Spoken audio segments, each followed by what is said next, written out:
Hello and welcome everybody to the Reflect Now podcast.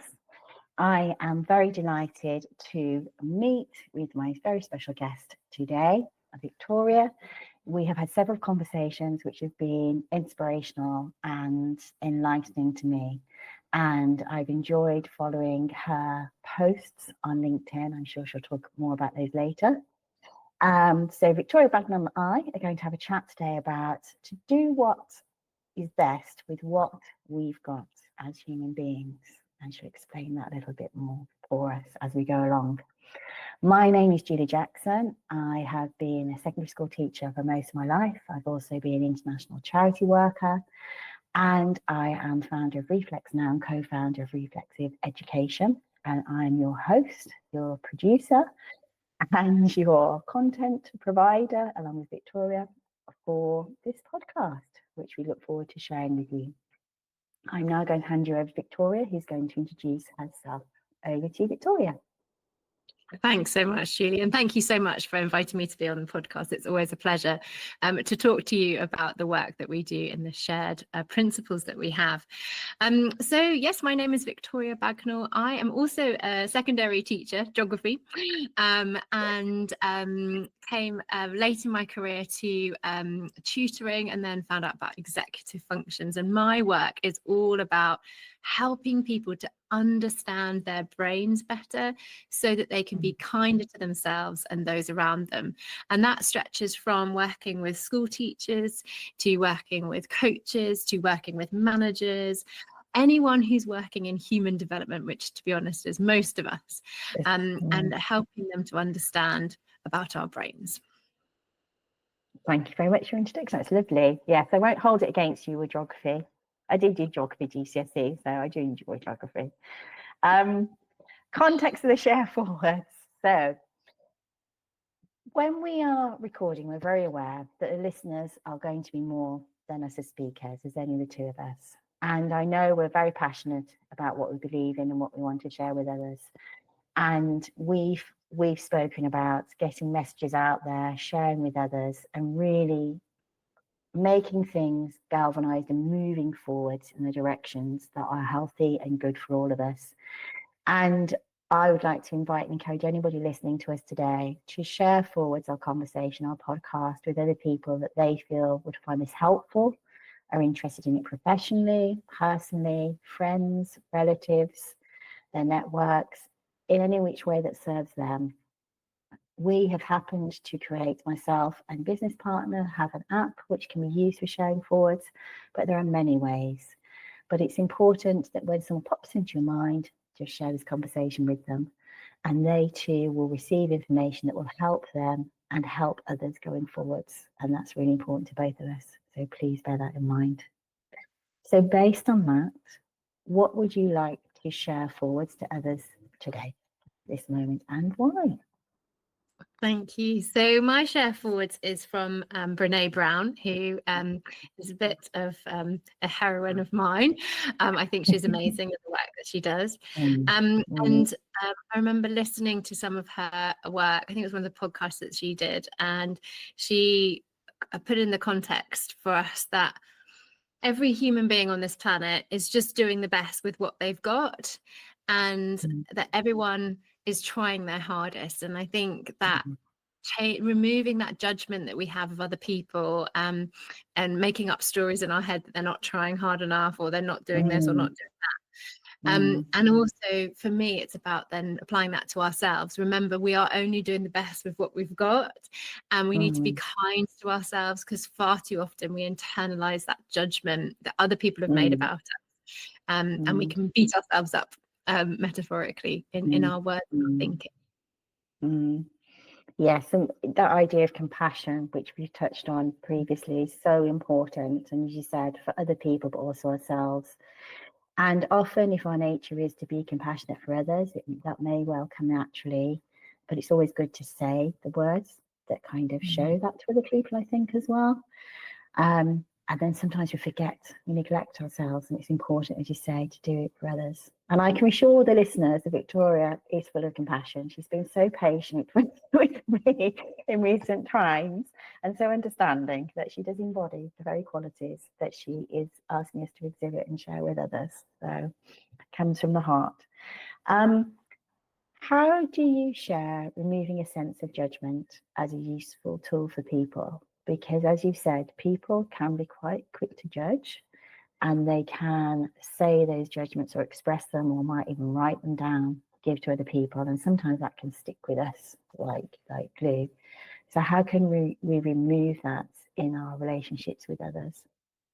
So it's not easy, because we are all a product of the societies that we have grown up in, and our society is embedded with this judgment. It's everywhere. It's kind of like an unconscious bias to constantly be judging other people, especially their behavior. And so the work that I do is about education, because we know that the changes in societal views come from educating people to think about things in a different way. So I help people from all walks of life, from working in the NHS to working in schools to working in the city as a banker or as a salesperson. All these wonderfully different people can benefit from learning the same information about our brains and how they really work, and how a lot of the things that a society classifies as bad or wrong are actually signs of human distress. And I help people to understand that we need to be just really curious about what's going on for someone, and really, instead of judging, catch ourselves judging, and then try and use our cognitive flexibility, which is one of our executive functions, to change the way that we think about that, and to be more compassionate towards that person who's only trying to do the best with what they've got. And I think that gentle curiosity is such a beautiful thing to share. And I think rather than sometimes, as you said, jumping to a conclusion or jumping to a certain way of viewing someone, in lots of different ways, but as you said, behavior is a fundamental one. We need to look at it for what it is, and that's fine. And then gently be curious as to where has that come from? What is that about? And why is that happening? And I think if we can have that within schools and have that within society, that would be an amazing one. And I think that would shift how we relate with each other as well, in such an incredible way, and an empowering way for all of us, the people who are the curious ones, but those people that are behaving those ways or exhibiting those certain ways of being. It would be amazing. So how have you transformed your own life? I'm very blessed in the podcast that I've done so far to have met people that have all been on some kind of journey or adventure or had some change in their life, which has led them onto the path they're on. So I'd like to hear a little bit more about yours, and how do you think that would help other people in their stage in life as well? Yes, so really this work has completely transformed my life. So I found out about executive functioning, and then through that how the brain actually works, back in 2015. And it was at that time that I discovered about executive functioning. I had been supporting a young lady who was preparing for her A-levels. She was doing so from hospital because of her mental health. She'd been admitted to hospital because she was really struggling. And I was supporting her in her study. She was extremely bright. She got the highest ever score on the thinking skills assessment for Oxford University. But she had real struggles with what I now know as executive functioning. She couldn't keep her belongings tidy. She struggled to complete homework that was set for her. Really struggled going into exams, even though we knew that she was exceptionally intelligent. And so I asked the psychiatrist who was supporting her, I was like, well, how can it be that someone can be so intelligent but find these basic things so difficult? And they referred me on to a book called Smart But Scattered, which is a wonderful book, which talks about executive functioning and how a lot of people who struggle with their executive functioning are very intelligent. They just really struggle with the day-to-day tasks. And so that has really transformed my life, because I have since then kind of dedicated my life to educating people about executive functioning and how the brain works. And that has then transformed the way that I speak to myself and my internal self dialogue. I'm so much kinder to myself than I ever used to be, because now I understand why I struggle with these things, and it's not because I'm a bad person or there's anything wrong with me, but that my brain works in a different way. So I'm able to be much more self-compassionate. And also it's affected my relationships with my husband, with my children.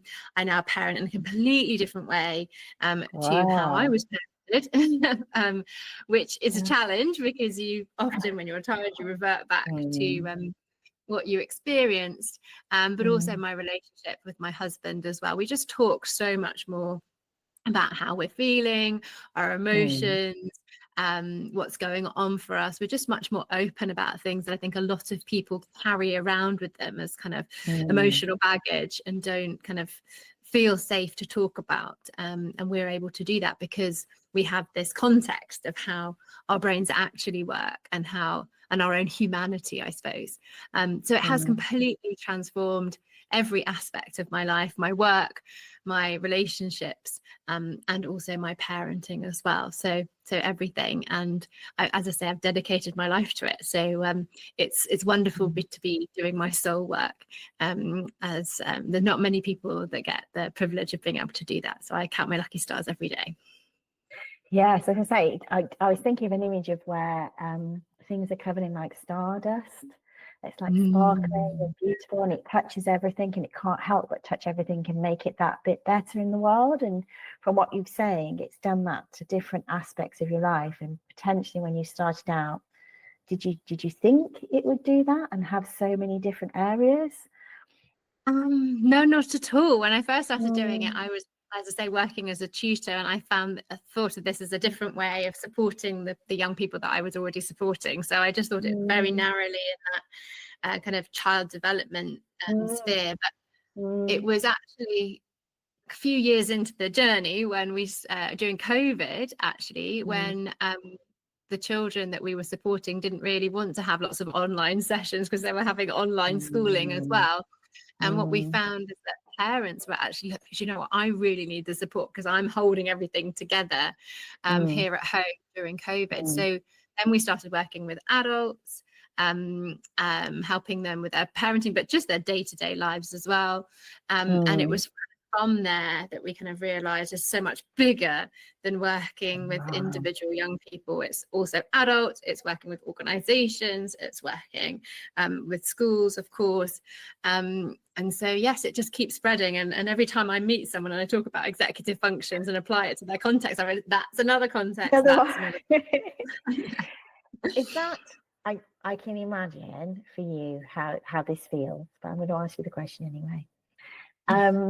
Because I feel I know you a little bit, but for all our listeners, does that feel daunting, exciting, overwhelming, new opportunities? How does that sit with you? Because as you said, so many things could pop up where it's relevant and is needed. To be honest, it feels exciting because I know the power of this work to transform lives. And there's not a day that goes past that we don't get an email from a teacher or from an individual themselves saying, your work has changed my life in this way, that way, or the other way. So, yeah, I just see it as a massive privilege to be able to be pioneering in this space. Sometimes it can feel a bit overwhelming because there's just so much going on. But then I kind of step back and just remember, you know, this is everything that the world needs right now. And that's why it's being, you know, taken up so readily. And so the time is right for this work. And I've been given the privilege of doing that. It's so needed, and one thing that struck me when I first met you was your, I'll say positivity, but I feel that doesn't really explain it fully, but the way you said to me, you're moving forwards every day is a little bit further forwards. And I thought, wow, that was just such a simple thing, but such a powerful thing. And for you to feel that and believe that, and that, as you said, is your what people used to call a vocation. That's what you set your life to do. Is an immense thing, and just, as I said, just so worthwhile and so needed. And I hope our listeners feel that too, and will come away from this not only having had their minds opened, but also that they feel invested in what you're doing and want to find out more and do more in this space themselves as well. Because it takes, I don't know, I imagine it takes all of us to have that awareness, and all of us to take action with that awareness for it to spread and for it to be really part of our society. Absolutely. What is the executive function, and what kinds of words and phrases can be used as part of it? Because I think when I met you, I'd heard the expression, but I hadn't got the full what's it called? The full Monty, the full explanation of it. So if you could share that with other people who are listening, that would be great. Absolutely. So executive function talks about the work that the prefrontal cortex of our brain, which is the bit of our brain behind our forehead, does. So the brain executes things. It's an executive function in that part of the brain.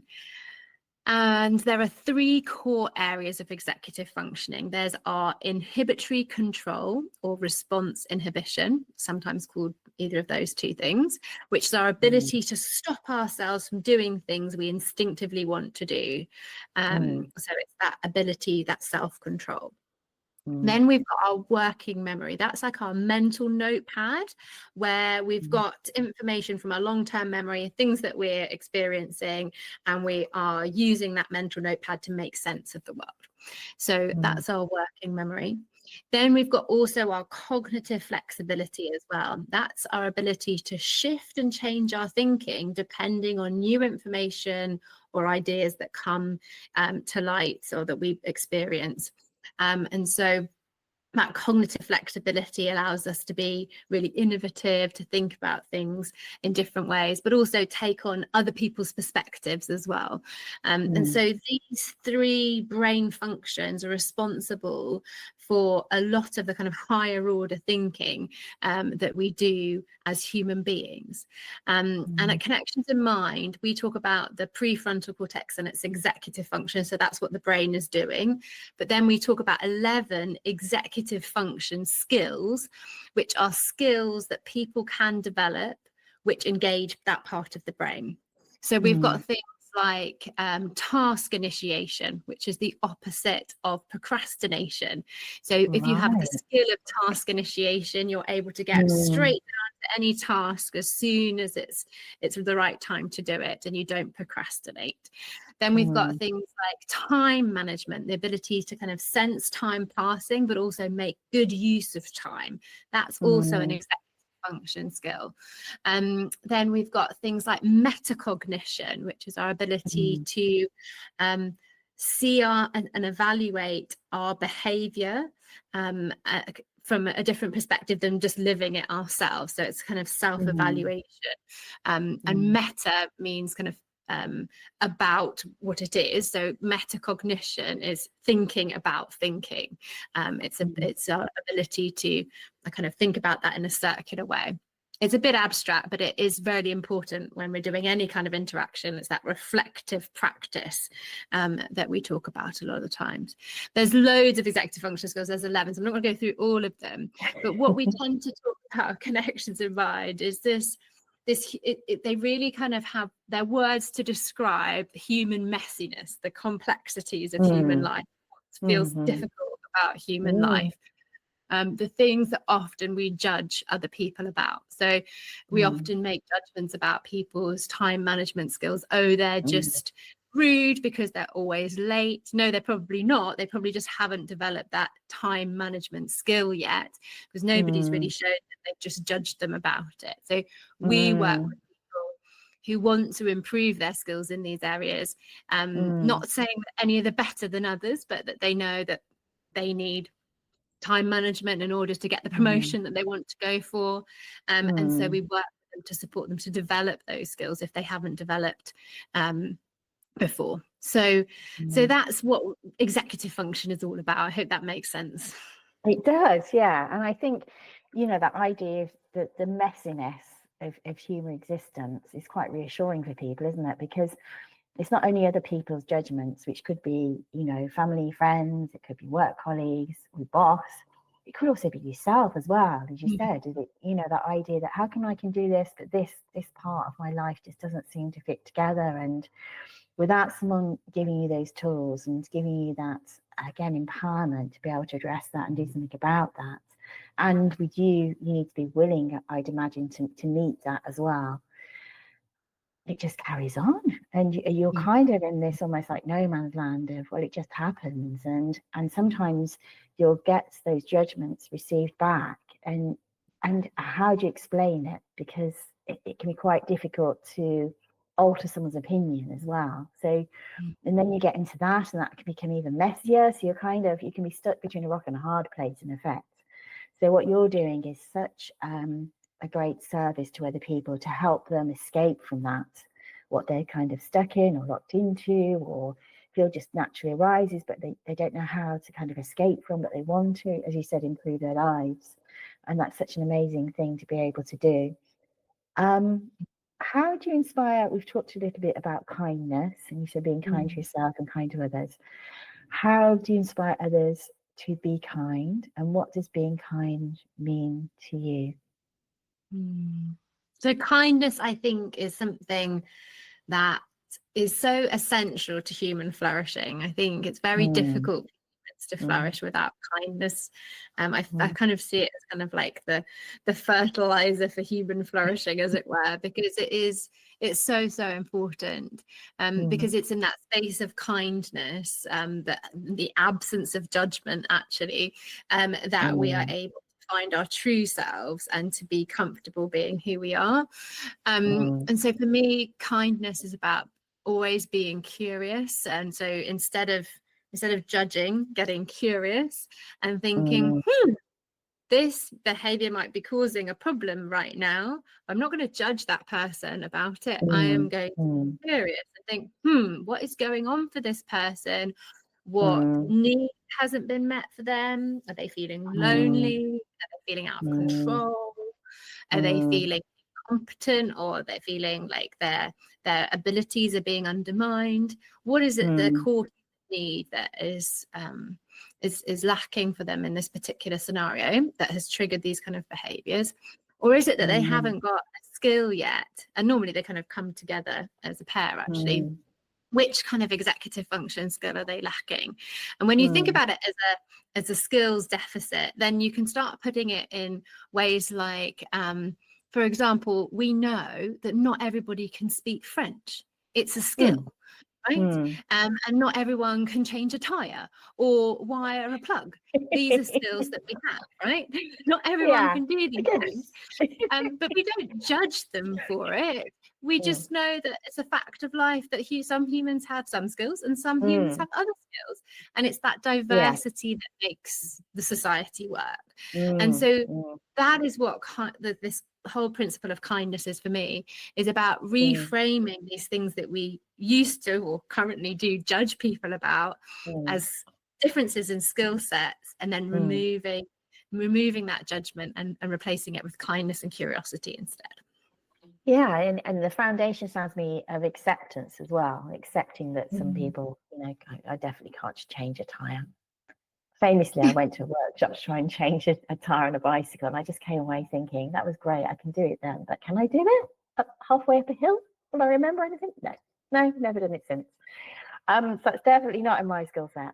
And we accept that, people would accept that. And yet there are so many other things that people won't accept and quickly judge. And something that struck me when you were speaking was a judgment can be like an end stop.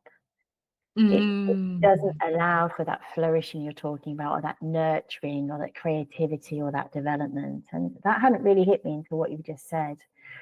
That makes me feel quite sad, actually, that we have that in society, and it does have that effect on people and people's lives.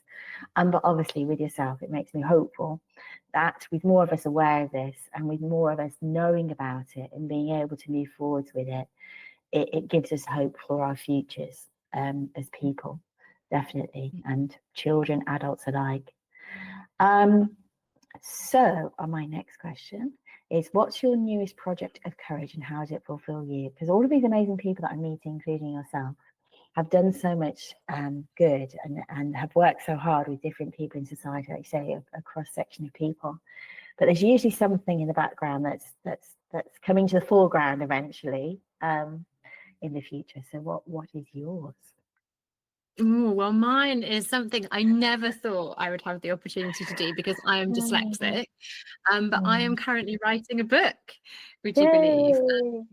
Yay! And it's a wonderful process. I now, because of the wonders of AI, of course the AI isn't writing the book, I am writing it myself, but I have that support to be able to put everything that I'm thinking and writing through something to make sure that it's clarifying everything that I'm saying and I can test things out. It's kind of like having a ghostwriter there to support me in the process. And I cannot tell you how much it removes the anxiety that I used to have about writing and allows me to feel so much more empowered, probably is the best way of putting it, but just confident in my writing. And it's helping me to really distill down my thinking, because I have the most amazing editor. She's fantastic. She actually commissioned the book, so she knows all about the requirements in society for what I have to say, and she is so inspiring in her feedback and the way that she really is able to look from that very experienced position of kind of strategically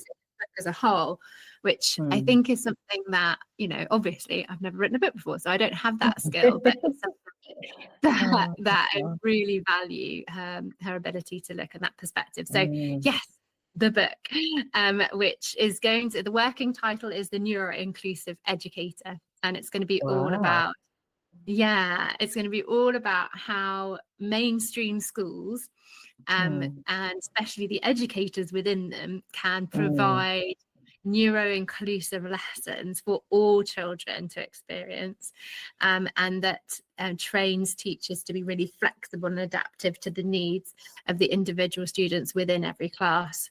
So it's not about increasing teacher workload. In fact, it's decreasing teacher workload, because we kind of design that flexibility into the system and train young people to be much more aware of their own human messiness, their executive function, how they learn, what works for them, what doesn't work for them, what's their sensory profile, all of these things, so that they're just much more aware of what they need in their learning and take much more control of their own learning as well. So that's what we're looking at in the Neuro-Inclusive Educator. I don't know whether that will be the final title, but that's the one we've got at the moment, and it's such a wonderful your working title for now. That's the thing. That's amazing news to hear, and I will definitely buy a copy when it comes to press. I look forward to reading it, not just buying it, reading it too. And it's a very it's a very brave venture, I think, because you said there's a lot involved in terms of timelines and in terms of having some kind of routine of writing, and then having, as you said, like, to me it sounds like a mission, because you were saying every teacher, every school, every student can benefit in ways. And as you've been a teacher, as I've been a teacher, we're both aware of the backlash that can be in terms of workload and stress and et cetera, but you have come up with something and tailored something so it doesn't do that. As you said, it does the opposite. So you've been very sensitive, not only to who you want to help, but also the people that can help other students and other people. And I think that's very refreshing.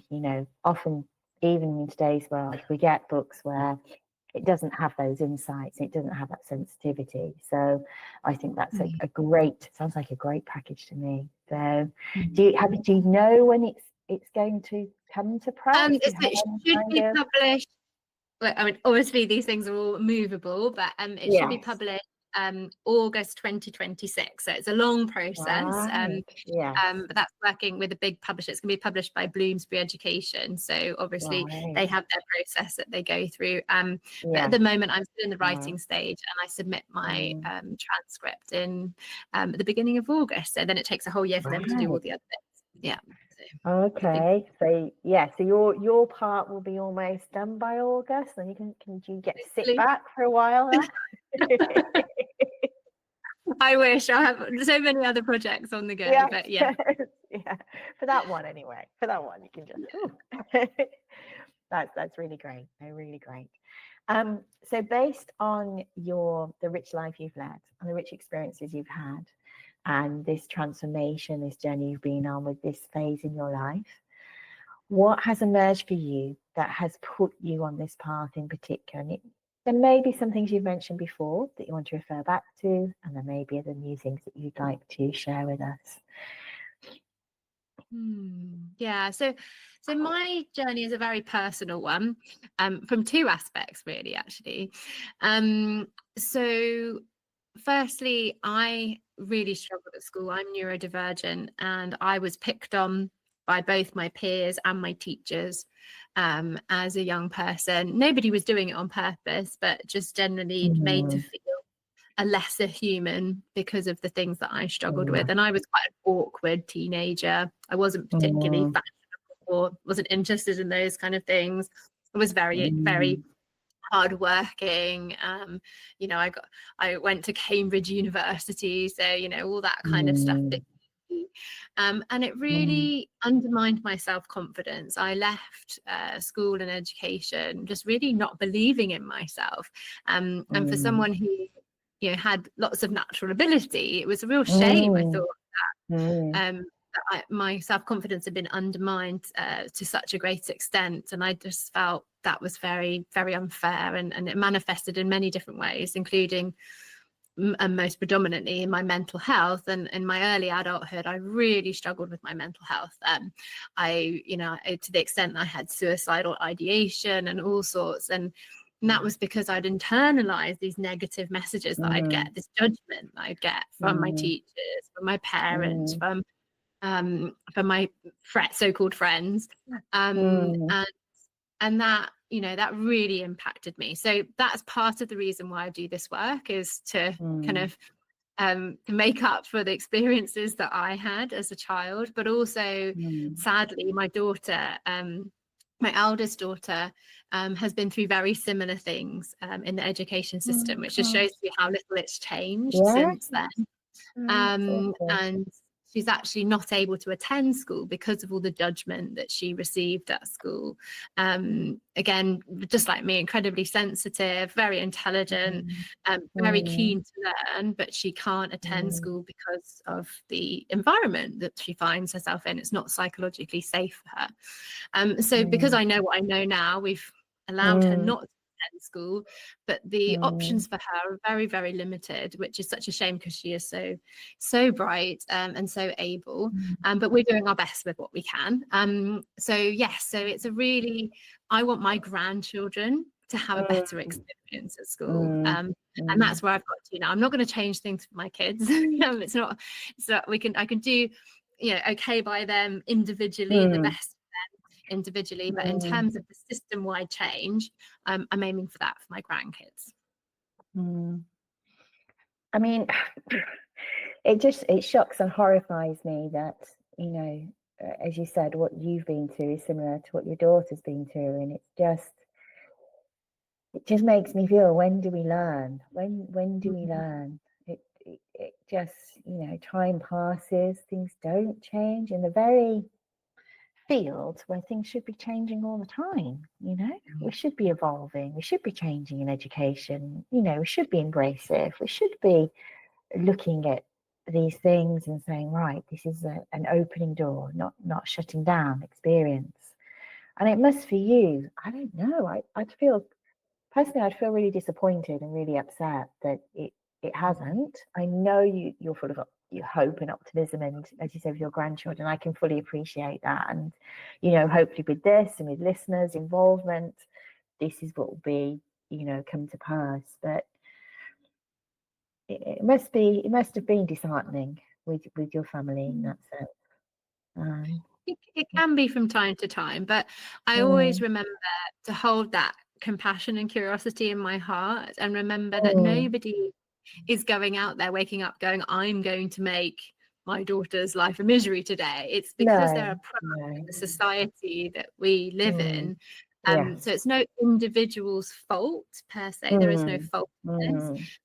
But that when we open our eyes to this discrimination, to this unconscious bias, this judgment that we have in society, then we can, when we are aware of it, then we can work to unravel it so that we can then all go up with this compassionate curiosity. And I think we need to be the change we want to see in the world. So if I harbor a lot of animosity about it, of course I get emotional about it sometimes, of course I do, but I remind myself, come on, nobody's doing this on purpose. They're all product of a system, a society. And that helps me keep true to this work. But yeah, I think that's how I stay sane. Yeah, and it is with those changes in systems and society that we can see, and you on the cutting edge of that, you can see how things can improve and how things can change. And it takes us all to get involved. So again, I'd encourage all listeners to get involved, to have that awareness, but also to take that interest and be active with it, and not be passive with it. I think that's important too. So drawing our beautiful discussion to a close, and thank you for sharing the things you have that are personal to you, because I know that'll mean a lot to listeners who are here with us. There are several things that I'd like to highlight, and if you would like to, I'd invite you also after I've finished speaking to reflect or respond as you would like. A final thought maybe, or a final thing for our listeners to go away with, if you would like to. There is so much that I could say. Picking a few out seems so unfair. Judgment is something it's woven a thread, hasn't it, throughout what we've spoken about today, and how it can be an innate human quality, but how the impact of that and the intensity and immediacy of that is not good for what we can see in our fellow human beings, whether they're adults or children. And the importance is for us to be accepting of what we experience with others in the way that we become curious about it. And we have that, how shall I say, that belief that there resides goodness and there resides an improvement and development. And therefore we can exhibit compassion to ourselves, compassion to others in a very healthy and genuine way, in a beautiful way. And that will make our workplaces, our schools, our society a better place for us all to live in and to feel part of as well. I think that's the other thing, feeling part of a collective, a group of people. I love this idea of having a soil as well, having that place where we can flourish and where we can develop and where we can grow ourselves and help each other to grow. I think that's just so important. And to me, the studies that you've done more than I have about the mind are just, I'm always, what's the word? Well, engrossed by it. I can never learn enough. And I'd encourage other people to get involved in that experience of learning, because I think within that, this idea that we have a human messiness is a natural part of how we are. And it's not for us to fear or again bring judgment in or try and package it or try and everyone has to be the same, or we are all different. And there are ways that you have shared with us today that can help us going forwards as a society, relationally, but also as an individual, which can make for us to have a better life, but also a healthier life as well, which is what we all should be. We're here for a limited time. Why not share that and experience that? I can see no reason we should all be having that. And it's been lovely with your personal journey, how you've said about you've had moments where it's been a struggle and it has been very difficult. But with these things that you've learned and now you share with others with courses and with training and personally as you've done with us today, it's really opened yourself but other people up to experiences that perhaps, like with your book writing, you never thought you would do or be able to do or get your head around. And life is for living, and as you said, making the best of life. And I think the more we can do it with other people, the better. So yet again, I'm inspired by speaking to you, and I'm sure the listeners that will listen to this will be as well. And please do share it with other people that you feel will benefit from this. I personally think we can all benefit from this so, in different ways. So I hope a lot of people will. I don't know if you would like to say a few words before we close. There's no expectation or pressure to, but it's up to you. Thank you, Julie. Yeah, I just really want to finish off by saying that there's only one certainty in brain science, and that is diversity, that we're all different, and no two human brains will ever function or think in the same way. And so I encourage people to celebrate that fact and see that as something that sets us apart from AI and robots and all the things that we have to come in the future, to celebrate our humanity and our differences. Yeah, and that's I mean, I feel that to my core, and that's something, you know, within the classroom, but also within meetings or within management positions I've done, and I just, you know, difference or can bring judgments, but I think if we can value those things and recognize that that is part of our existence, that is, as you said, something we've got very different from robots and AI, which are the same.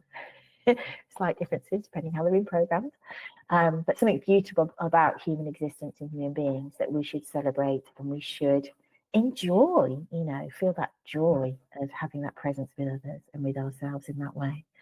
So thank you very much, Victoria. I know you're a very busy lady, and thank you very much for this time that you've given us today with the podcast. I look forward to sharing this with other people, and I look forward to them sharing it with their friends and family, and anyone they know professionally that they would like to, that comes to mind. And thank you. Really enjoyed it. And as I said, been inspired by talking to you yet again. So thank you. It's my pleasure.